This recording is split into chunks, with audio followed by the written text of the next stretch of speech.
Friends, எல்லாருக்கும் வணக்கம். இன்னைக்கு நம்ம நிக்கீஸ் கிச்சனில் நல்லா மொறுமொறுன்னு முறுக்கு, அதுவும் கடையில் வாங்கின அரிசி மாவு வச்சு எப்படி நல்லா டேஸ்ட்டாக பண்ணுறது அப்படிங்கிறத செஞ்சு காமிச்சிருக்கேன். வாங்க வீடியோவில் பார்க்கலாம். முறுக்கு பண்ணுறதுக்கு நான் இன்றைக்கி மெஷரிங் கப்பில் 2 கப் அரிசி மாவு, கடையில் வாங்கின மாவு தான் எடுத்துருக்கிறேன். அடுத்ததாக இதில் 1/2 கப் உளுந்து மாவு சேர்த்துக்கலாம். 1/2 கப் உளுந்து நல்லா வெறும் கடாயில் போட்டு பொன்னிறமாக வறுத்துக்கோங்க. வறுத்ததுக்கப்புறமா அதை மிக்சியில் சேர்த்து நல்லா நைஸாக பொடி பண்ணிவிட்டு அதை லைட்டாக சளிச்சுக்கிட்டிங்கன்னா தான் அதில் லேசாக குருணையெல்லாம் இருக்கும். அது நமக்கு தேவையில்லை. சளிச்சு எடுத்து 1/2 கப் மாவு சேர்த்துக்கோங்க. அடுத்ததாக 1/4 கப் பொட்டுக்கடலை அரைச்சி அதே மாதிரி சளிச்சு பொட்டுக்கடலை மாவு. இப்போ இதில் கொஞ்சமாக பெருங்காயத்தூள், காரத்துக்கு தகுந்த மாதிரி மிளகாய்த்தூள் நான் 1 டீஸ்பூன் சேர்த்துக்கிறேன். அப்புறமா 1 டீஸ்பூன் அளவுக்கு ஓமம் சேர்த்துக்கலாம். ஓமம் நல்லா வாசம் கொடுக்குங்க முறுக்குக்கு. இதை கையில் நல்லா தேய்ச்சி போட்டுக்குங்க. எள்ளு 1 டீஸ்பூன் அளவுக்கும் போட்டுக்கிறேன். அடுத்ததாக 1 டேபிள் ஸ்பூன் வெண்ணெய்,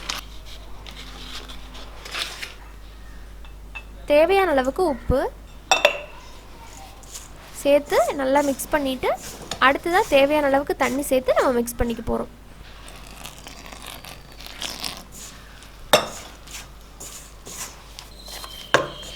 பார்த்தீங்கன்னா இந்த அளவுக்கு நல்லா பிசைஞ்சு எடுத்தாச்சு.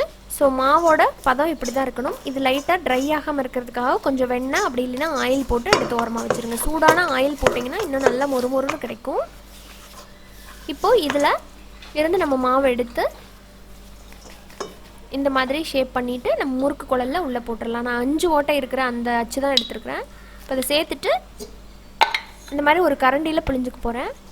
நீங்கள் வேணால் தட்டில் புழிஞ்சு கூட போடலாம். கரண்டி ரொம்ப ஈஸியாக இருக்கும். அதனால் இந்த மாதிரி கரண்டியில் லைட்டாக ஆயில் தடவிட்டு போட்டுருங்க. அப்போ தான் ஈஸியாக உங்களுக்கு எண்ணெயில் போடும்போது கீழே விழுகும். இந்த மாதிரி நம்ம போட்டு எடுத்துட வேண்டியதான். ஆயிலை மீடியமாக சூடு பண்ணிவிட்டு உள்ளே சேர்த்துடலாம்.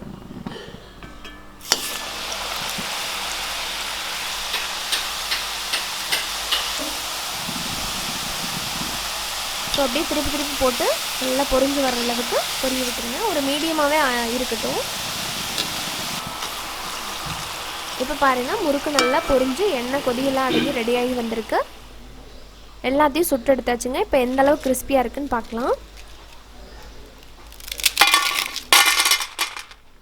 பார்த்தீங்களா எவ்வளோ கிறிஸ்பியாக இருக்குன்ட்டு. சாப்பிட்றதுக்கு ரொம்ப டேஸ்ட்டாக இருக்கும். உளுந்து சேர்த்துருக்கறனால அதோட வாசமே சூப்பராக இருக்கும். ஸோ ட்ரை பண்ணி பாருங்கள். டீ காஃபியோட நம்ம எல்லாத்துக்குமே ரொம்ப ஃபேவரட்டான ஒரு ஸ்நாக்கு முறுக்குன்னு சொல்லலாம். ஸோ ட்ரை பண்ணிவிட்டு உங்களோட ஃபீட்பேக்கை ஷேர் பண்ண மறந்துடாதீங்க. இந்த வீடியோ உங்களுக்கு பிடிச்சிருந்துன்னா லைக் பண்ணுங்கள், கமெண்ட் பண்ணுங்கள், ஷேர் பண்ணுங்கள்.